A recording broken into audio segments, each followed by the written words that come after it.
All right, what's up, everybody? Thanks for clicking this video. Thanks for tuning into my channel. My name is Simon Hill, Black American from Louisiana, coming to you live from Budapest, Hungary. The time where I'm at right now is about 4:48 p.m., and today is June 9th, 2025, and we are continuing our 12th book in our Booked React series, Black Fatigue, How Racism Erodes the Mind, Body, and Spirit by Mary Frances Winters. Give a shout out to Andre Beja. Sorry, Simon, I'm not... Sorry, Simon, I'm sorry for not checking your lives. It's okay, Andre Beja. You don't have to say sorry, man.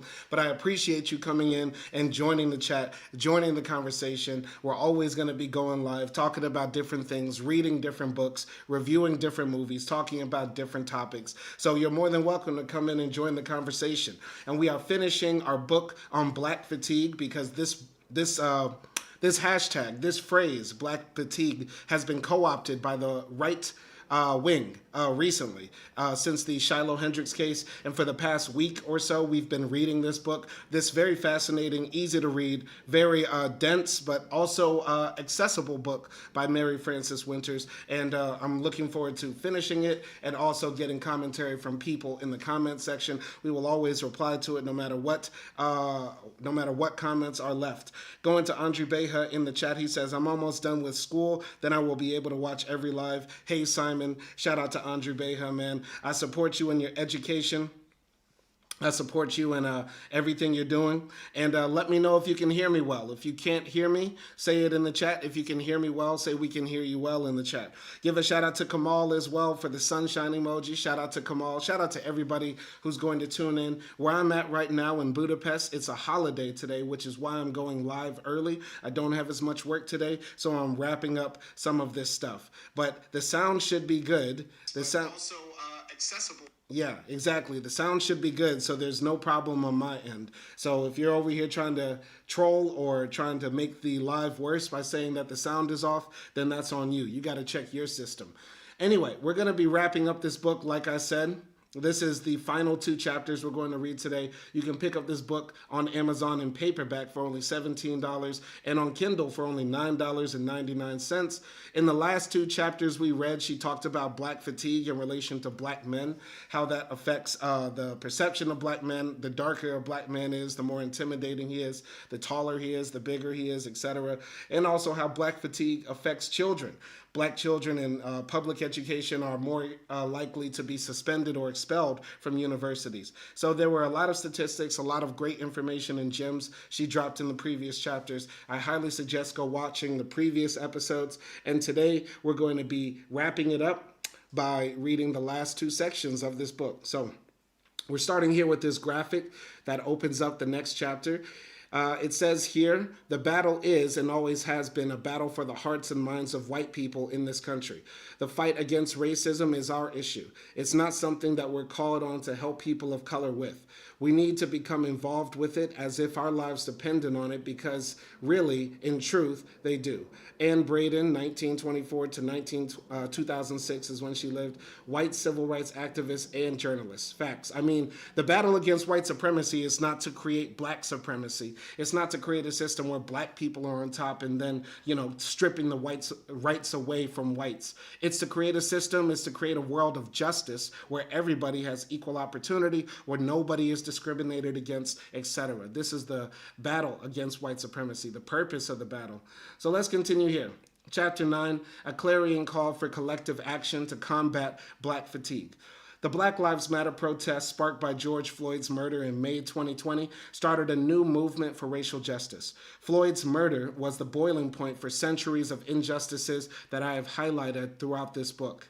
An opposite of suffering from fatigue is being indefatigable, meaning relentless, tireless, unwavering, dogged, assiduous, or unstoppable. I think those describers are apt to characterize white supremacist systems. However, Black and white people and non-Black people of color who are allies and power brokers in this new movement to dismantle racism are just as dogged and relentless. The resounding message from the Black Lives Matter protesters after the George Floyd killing was, "We are tired and we want change now." We do not want more band-aids in the form of programs designed to fix black people. Black people are not the problem. Racist systems need to be dismantled. Removing Confederate statues, eliminating racially stereotyped branding, renaming buildings, and legislating Juneteenth as a national holiday are symbolic but will not necessarily change systems. We need white people to acknowledge their complicity in perpetuating white supremacy and own their responsibility to dismantle it. White people have been active in combating racism throughout history, such as those who fought to end slavery. William Lloyd Garrison, John Brown, and Harriet Beecher Stowe are a few of the more well-known white abolitionists. Today, people like Chris Crass, a white anti-racist organizer and author of several books, including Towards the Other America, Anti-Racist Resources for White People Taking Action for Black Lives Matter, work to end white supremacy. He was a part of the original group that launched the national network Showing Up for Racial Justice, or SURGE. SURGE, with chapters throughout the country, is composed of individuals and groups of white activists who recognize their responsibility in undermining white supremacy. I read about SURGE, I forgot in another book. I feel like I heard about SURGE in Cyber Racism by Jesse Daniels, the first book we read on this live stream channel. I forgot exactly where I heard about SURGE, but it's a dope organization and I highly encourage people join it. Anyway, SURGE, with chapters throughout the country, is composed of individuals and groups of white activists who recognize their responsibility in undermining white supremacy. SURGE trains white people how to own their responsibility through active participation in delegitimizing racist institutions. Its programs include training on organizing, the nature of activism, how to hold conversations with skeptics, and understanding the intertwining nature of white supremacy. Many white people joined black protesters during the Black Lives Matter rebellions in 2020. So I think what she's going to hit at in this chapter is very important. The need for white people to step up, the need for people who are the benefactors of white supremacy to actually acknowledge their privilege, acknowledge their part or their complacency in this system that continues to subjugate other people and eventually subjugate them as well. Because everything that we're seeing happening across the country, you know, right now, with the mass deportations, with the increase of the police state, with the increase in police brutality and just viciousness of the state. All of this was started with black people, right? We just have to understand fascism is just when white supremacy affects white people, right? Because we've been living under fascism forever in America. And so what we're seeing right now with this administration and its new iteration, the Trump administration and its newest iteration, is just really white folks taking out on other white folks what they've done to black people for centuries, right? So it's not going to be pretty, but this is why, you know, it takes everybody holding hands in the battle against white supremacy. But let's continue here. What should white people do? Address America's original sin of slavery. While there have been congressional attempts to call for a formal apology for slavery as well as reparations, the bills have never passed. We should take a page from South Africa's Truth and Reconciliation Commission that assigned accountability for apartheid. An apology is not so much about making the wronged party feel better as it is about accountability. The United States has apologized to other wronged groups, such as the Japanese internees during World War II, and paid reparations. Why does this apparently simple but very meaningful act for Black Americans seem to be too much to fathom? The wealth gap that I outlined in Chapter 3 cannot be corrected with individual responsibility. We cannot catch up through hard work. The intergenerational loss of wealth, directly caused by slavery and continued by post-slavery racism, needs to be corrected with reparations. I believe the U.S. government owes lost wages and damages to the descendants of slaves to begin to level the playing field. Georgetown and Princeton universities are attempting to rectify the fact that the sale of slaves enhanced their endowments by establishing reparation funds to provide scholarships to descendants of slaves. The apology should be easy, and if there were a real interest in addressing racism, reparations would be understood as a major part of the healing and reconciliation process. Socioeconomic disparities will continue. I find it fascinating that the U.S. government has not given a formal apology to slavery. I remember reading somewhere that Bill Clinton gave an apology of some sorts to slavery or acknowledged America's role in the slave trade, but not a formal apology or something like that. But I find it fascinating that the government has not given a formal apology. I guess because if they did give a formal apology, it would open them up for litigation, and that's not what they want. Anyway, there are at least 10 major corporations that profited from the slave trade. These companies should offer reparations by, at the very least, acknowledging their participation, investing in black-owned businesses, and ensuring equity in their workforce representation.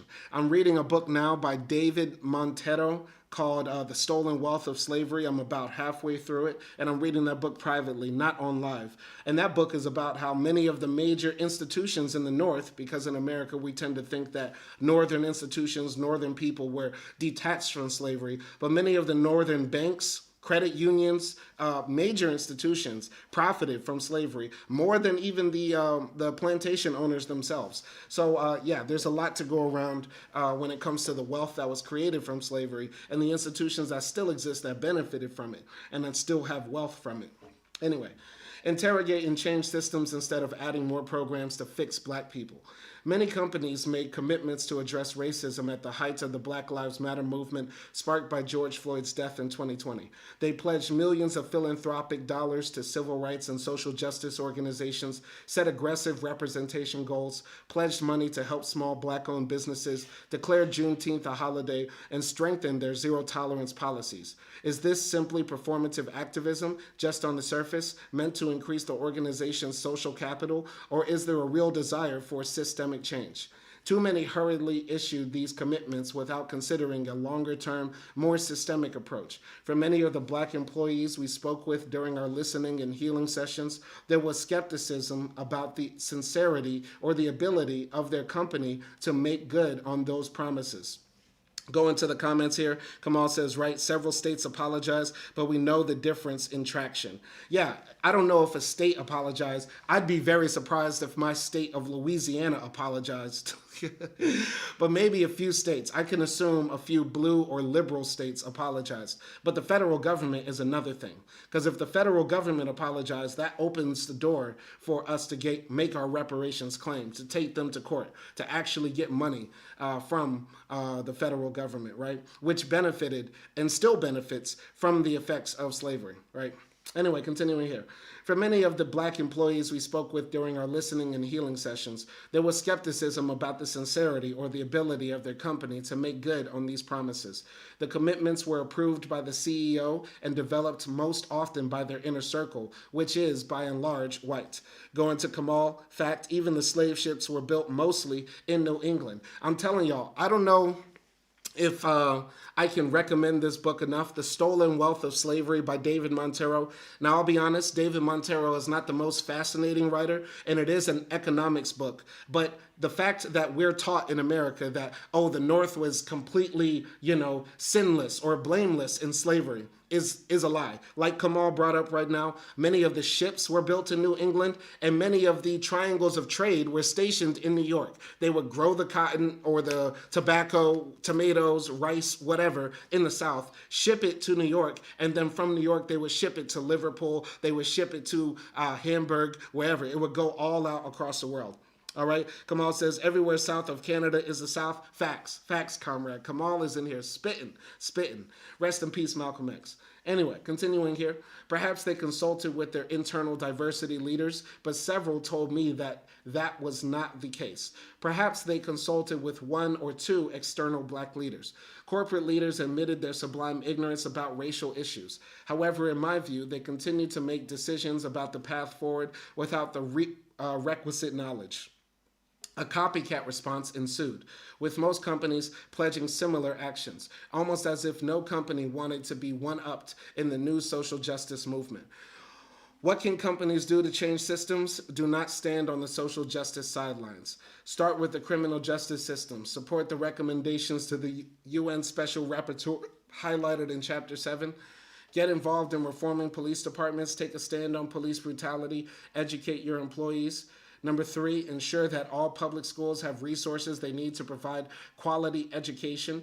Technology companies ensure that every child in every school district has a computer. Telecommunications companies eliminate the digital divide. Lobby for equitable, not equal K through 12 school funding. School district funding is often determined in part by the local tax base. Number 5, banks change your practice of refusing a disproportionate number of black people loans by enacting equitable rather than equal requirements. Require that loan officers understand the historical systemic lack of access to capital that black people face. Buy goods and services from black-owned businesses. Internally, conduct cultural audits to uncover disparate outcomes for black, indigenous, and other people of color. Disaggregating the results for each identity group, black women, black men, etc. For example, investigate disproportionality in performance ratings and voluntary and involuntary terminations. Conduct a reverse engineering process to backtrack and determine where in the system the inequities are occurring. Black people report feeling isolated, ignored, undervalued, and on guard. Hold leaders accountable for creating inclusive cultures that really include everyone. Listen to and incorporate black people's recommendations. Reevaluate the role of the traditional gatekeepers like those in legal and HR. Those functions often intentionally or unintentionally minimize or attempt to placate black people. Develop new ways of thinking about the legal risks associated with more transparency. To authentically address racism, legal risk aversion tactics may need to be changed. Going to Kamal, Newport, Rhode Island, where I've lived, was a major slave port, arguably the bluest state today. Get a load of that. This is the thing. This is the thing, man. We have to stop this teaching of our children, teaching of our adults that somehow the nation was always somehow divided between those who are evil and those who are good and righteous and pious. Because this is the thing. The entire nation of America is soaked in blood. It's soaked in black bodies. And like Newport, Rhode Island, New Hampshire, New York, New Jersey, all of those original 13 colonies are just as bloody, are just as sinful as the deep red South, right? Because all of them were involved in slavery. All at one time had legal slavery. They abolished it quicker because basically those states industrialized first. And so, the industrial workers said, we don't want to have a slave state because those slaves will always undercut our wages or we won't be paid at all. Who needs to pay a factory worker when you can force black people to work in a factory for free, right? So that's why they got rid of slavery in New York and all of those other northern states that were a part of the original 13. But slavery insisted and persisted in the South because you couldn't pay people enough to stay in the hot sun picking cotton for hours and hours on end and stuff like that, right? So yeah, we have to start teaching it that way in America, other than the way it was taught, like the way I learned it in high school about slavery is essentially like the North never had slavery and the South was just soaked in black blood, when that's not the case. Anyway, corporate America. This continues striving to get on list of diversity best, this and that based on unspoken pay-to-play criteria. Companies pay out hundreds of thousands of dollars annually to increase the chances of being on the best company for diversity list. Reallocate those dollars to improving the internal culture for BIPOC and supporting organizations dedicated to eradicating racism. Number 3, acknowledge white supremacy and become anti-racist.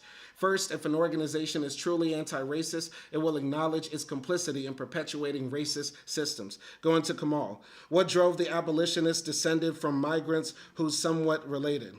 All right, I'm kind of confused right there. What drove the abolitionists descended from migrants who related? I don't know exactly what you mean. I didn't see the previous comment. Maybe you sent a previous comment that didn't make it through. Not sure what you mean by that, Kamal. Anyway, continuing here. In Chapter 2, I shared the difference between a non-racist and an anti-racist, the former being someone who declares that they are not racist, and the latter being someone who is actively involved in dismantling racism. Ibram X. Kendi says in his book, How to Be an Anti-Racist, that when we choose to be anti-racist, we are conscious about race and racism and take actions to end racial inequities, such as supporting and voting for policies that create racial equity. Being anti-racist is different for white people and people of color. For white people, being anti-racist evolves with their racial identity and development. They must acknowledge and understand their privilege, work to change their internalized racism, and interrupt racism. For people of color, it means recognizing how race and racism have been internalized. The Ben & Jerry's ice cream brand provides a good example of an organization taking on white supremacy. In a statement made after George Floyd's murder, the company said that Floyd's death was a result of inhumane police brutality that is perpetuated by a culture of white supremacy.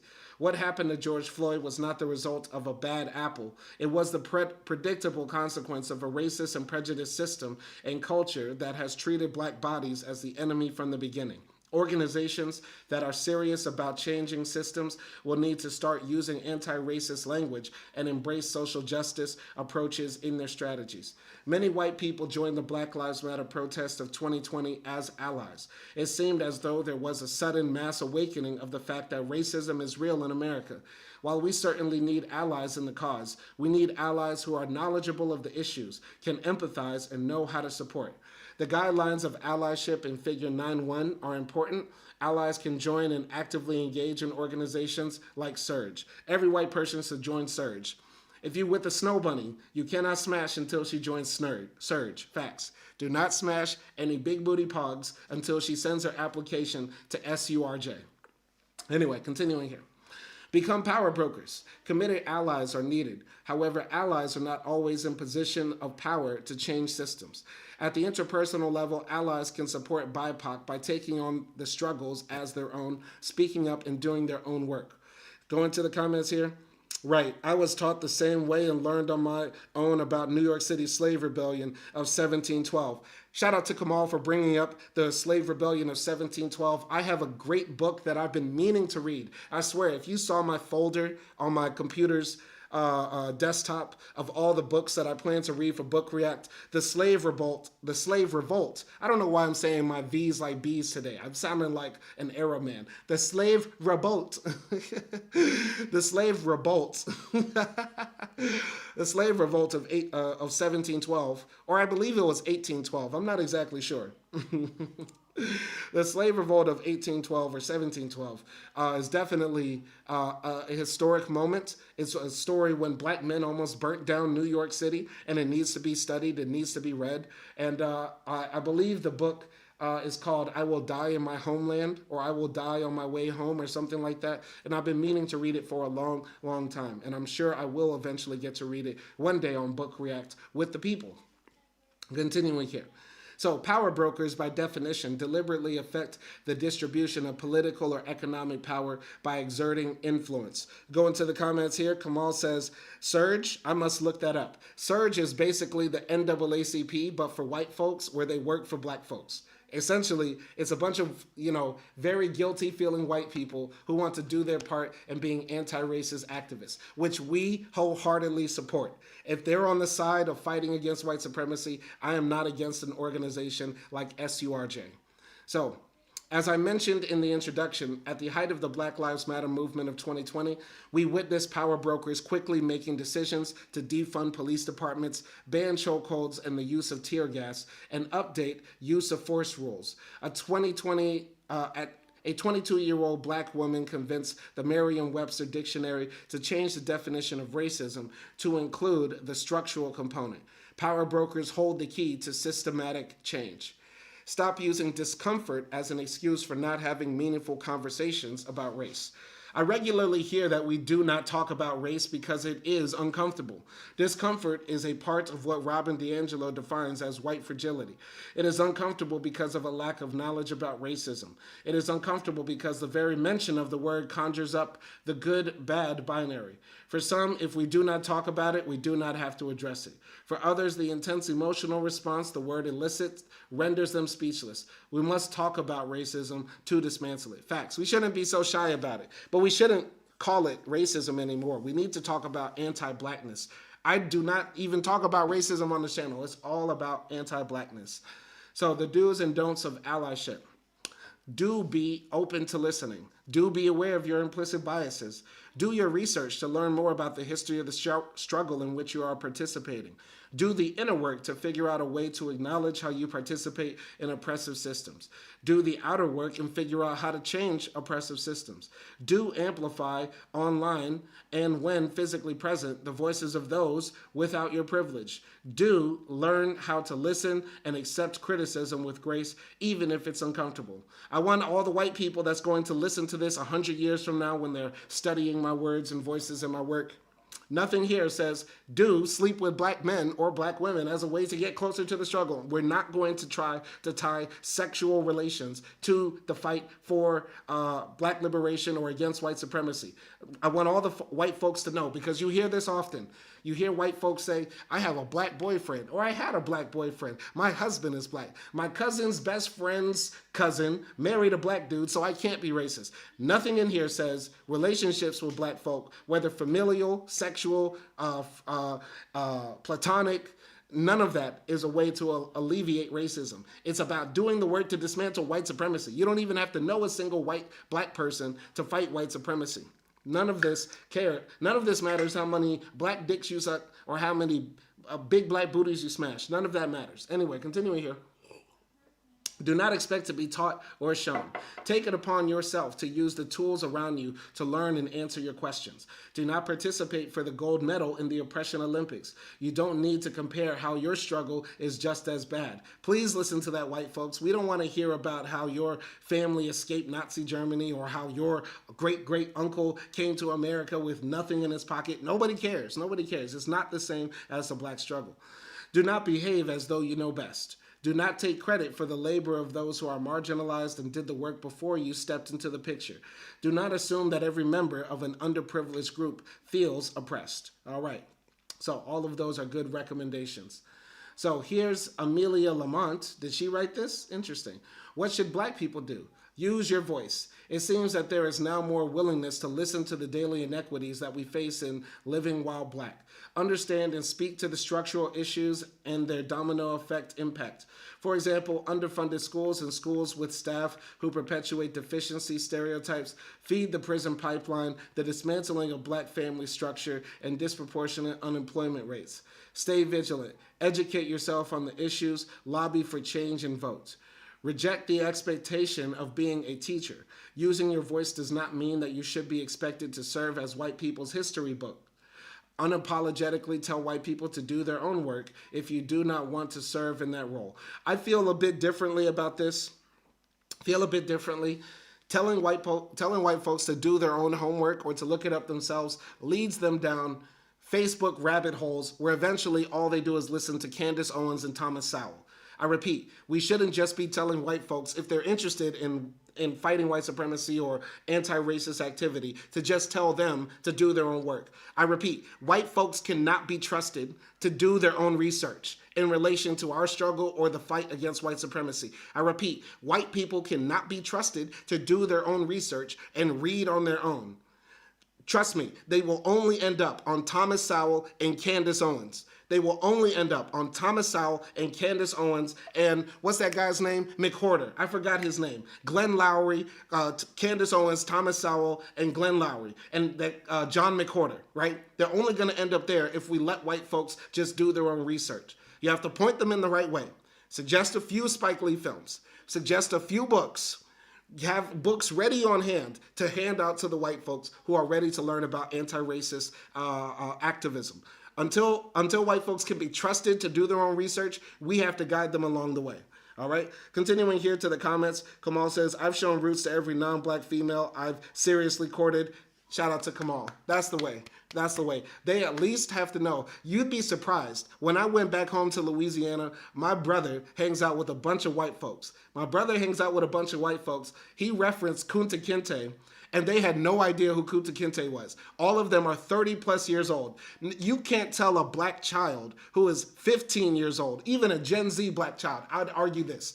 You can't even tell a black American 15-year-old child about Kunta Kinte and they not know who Kunta Kinte is. My brother hangs out with white folks who are my age and older who do not know who Kunta Kinte is. You get what I'm saying? That's astounding. That shows the parallel reality that the whites live in. You reference Kunta Kinte. My name's not Toby, it's Kunta Kinte. Whites look at you like you just quoted a Jay-Z lyric. Whites look at you like, isn't that a Kanye song? Or Kunta Kinte, yeah, that was Kanye's name before he changed it to Ye, right? Like, white folks do not live in the same reality we do, which is why we have to point them in the right direction. I remember I was sitting there at a kitchen table with my brother, hanging out with him and all of his white friends. He mentions Kunta Kinte because he was getting like beat in a game. Like he said, I was getting beat like Kunta Kinte. And the white folks said, who? And I was like, ooh, face palm. Those are the whites you hang out with. You get what I'm saying? All right. So we have to point them in the right direction. Go in here. Kamal says, "I've seen anti-black white women towards their children who came out of their very own womb. I've seen anti-black white women towards the children who came out of their very own womb." Facts. I'm telling you, reproducing with black people, sleeping with black people, having relationships with black people, having black people in your family does not make you an anti-racist. What makes you an anti-racist, if you're a white person, is when Uncle Jimmy over here is making racist ass comments, you check his ass. Being an anti-racist is not voting MAGA. Being an anti-racist is actually standing up and protesting when the next time the police shoot an unarmed black man or woman in the back. That's what being an anti-racist is. It's not a black cock in your mouth. You feel me? Anyway, Kamal says, that's why I promote awareness. Facts. That's all we can do. We can only promote awareness and we can only educate as much as we can.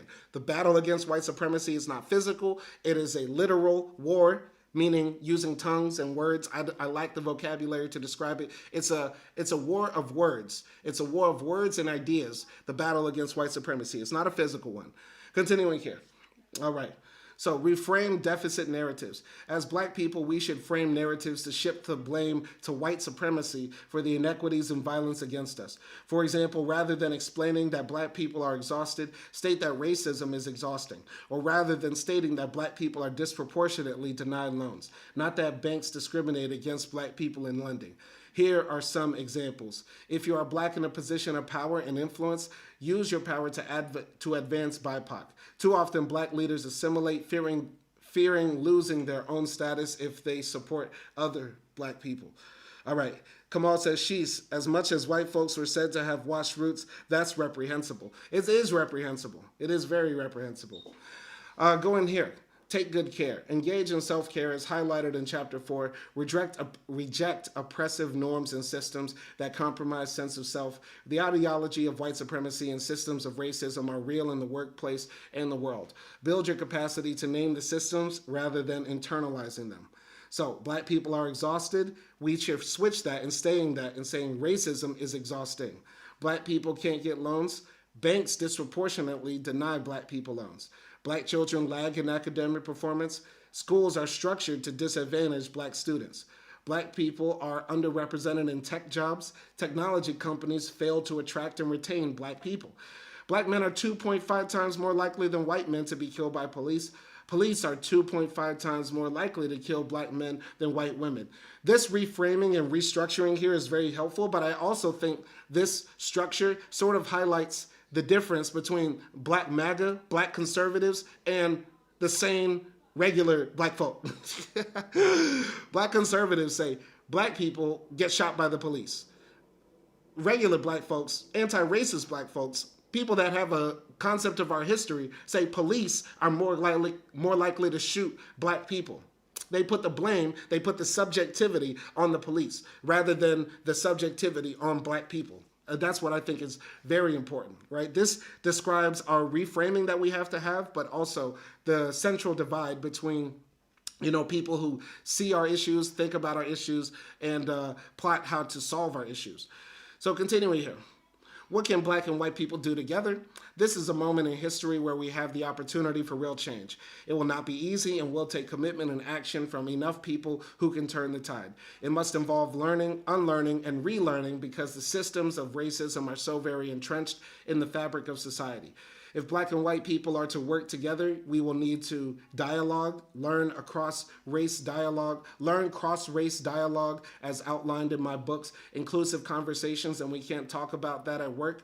Ensure that our cross-racial conversations are grounded in principles of equity. This means that the voices of the marginalized that have not been heard are amplified and given more priority. Acknowledge that our lived experiences are very different and learn to practice reciprocal empathy. Empathy is only possible when there is shared understanding. Create a shared decolonized model of how to dismantle structural racism.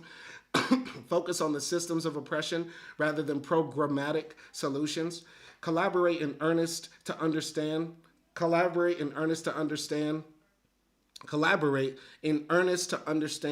how elements of racist systems interrelate. Sorry, that was a weird phrasing in that sentence.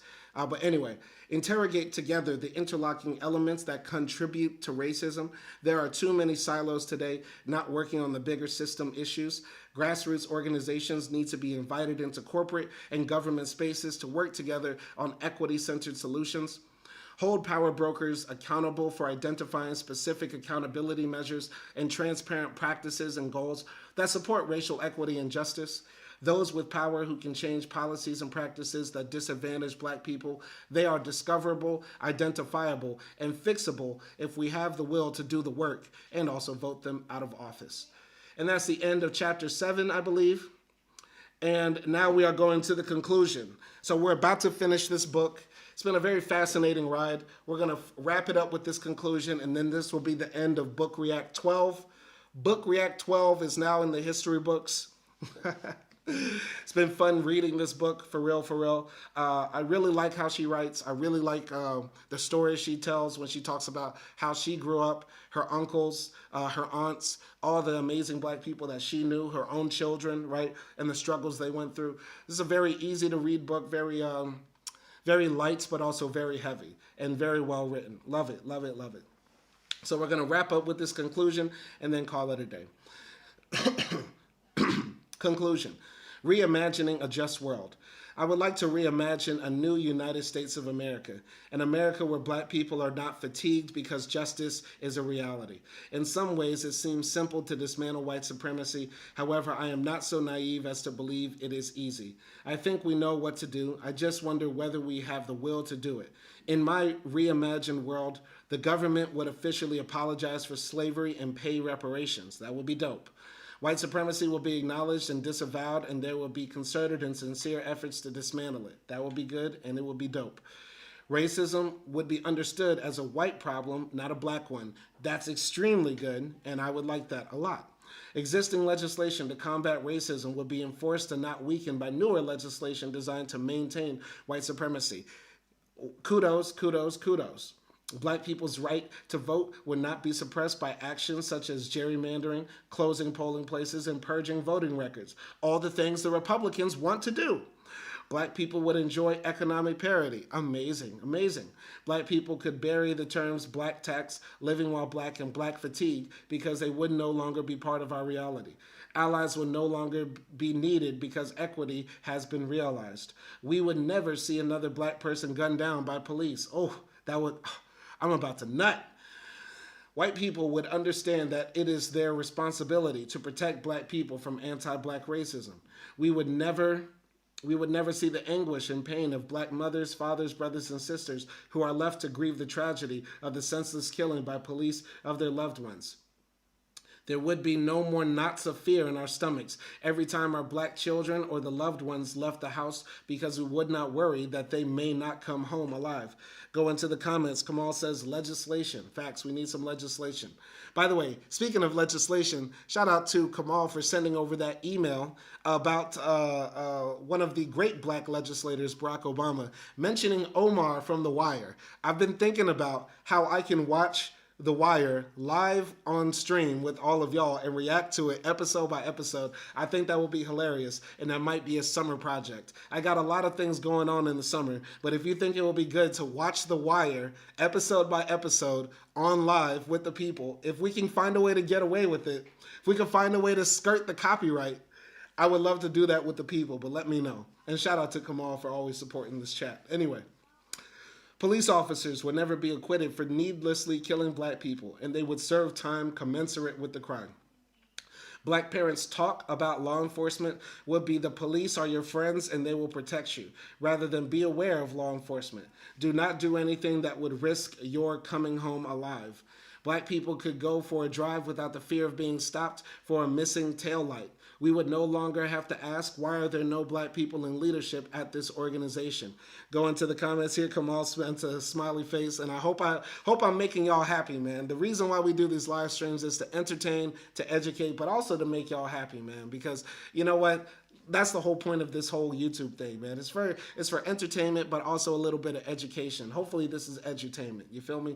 Anyway, black people would be presumed innocent until proven guilty, rather than guilty until proven innocent. Black people would not have to navigate life always on guard, wondering to what extent our race is a factor in any interaction. White people would know why blackface is offensive and would not dismiss such displays as no big deal. White people would invite and expect black people to play the race card when needed. I love that suggestion. Let's repeat that. White people would invite and expect black people to play the race card when needed. Imagine going to a job interview in this post-racial, anti-racist world where you sit down in front of a boss who's white and you just sent in your CV and you just finished the interview and he says, I'm sorry, Simon, can't give you the job. You're really not the right cultural fit. I mean, you only have a sociology degree and you're trying to apply to become lead engineer at Shell.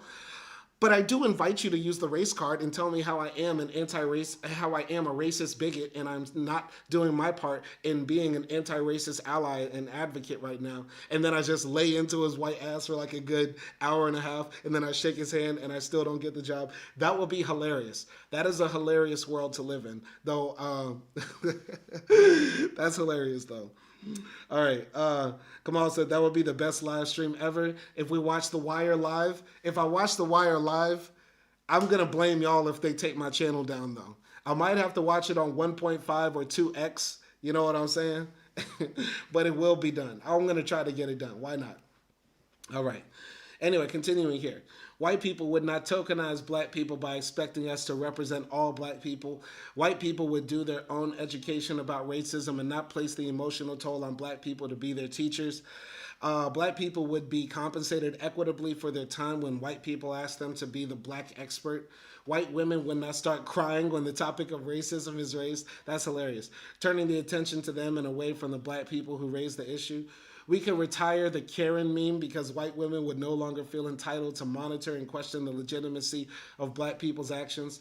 White women would not call black women divisive for wanting to focus on issues unique to black women. Nobody in the organization would say or allow as an excuse, our leaders are not ready to talk about race.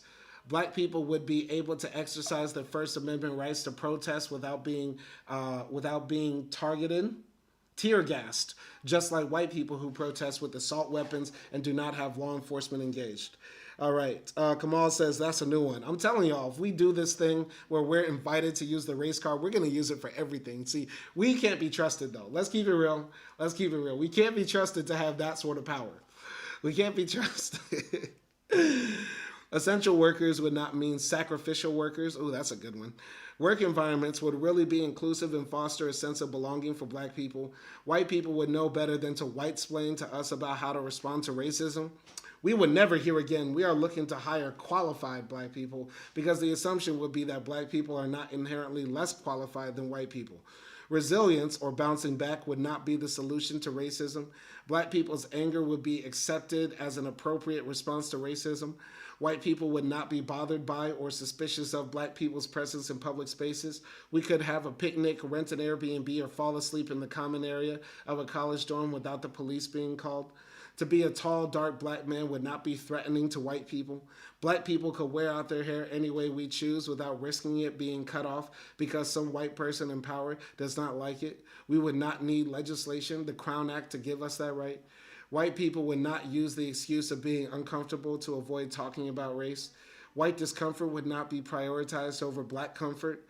White people's lies would not be more credible than black people's truths. Ooh, that's a good one. That's a good one. White people would mind their own business when black people are minding theirs.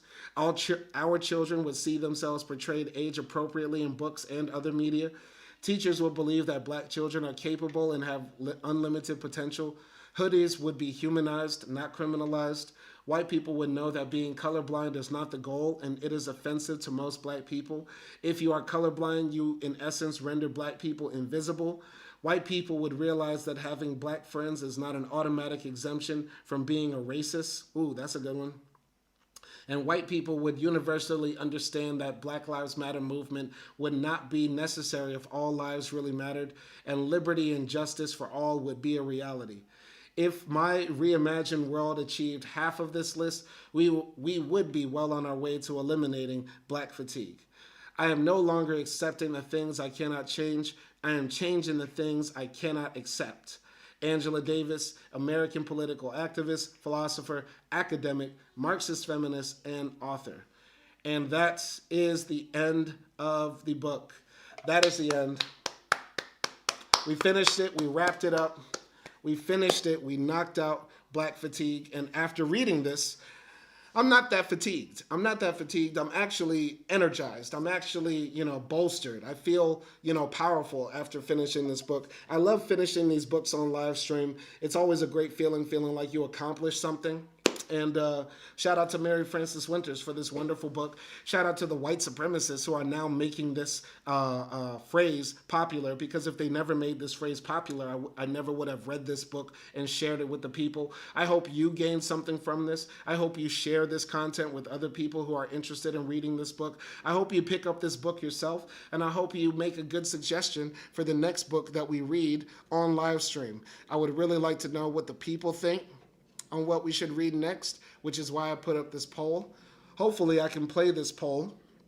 Hopefully I can find it so that we can get a good idea of what the people want to see for our next one. Because I got several different books that I think would be dope. I might put a poll up on my channel before we do the next one.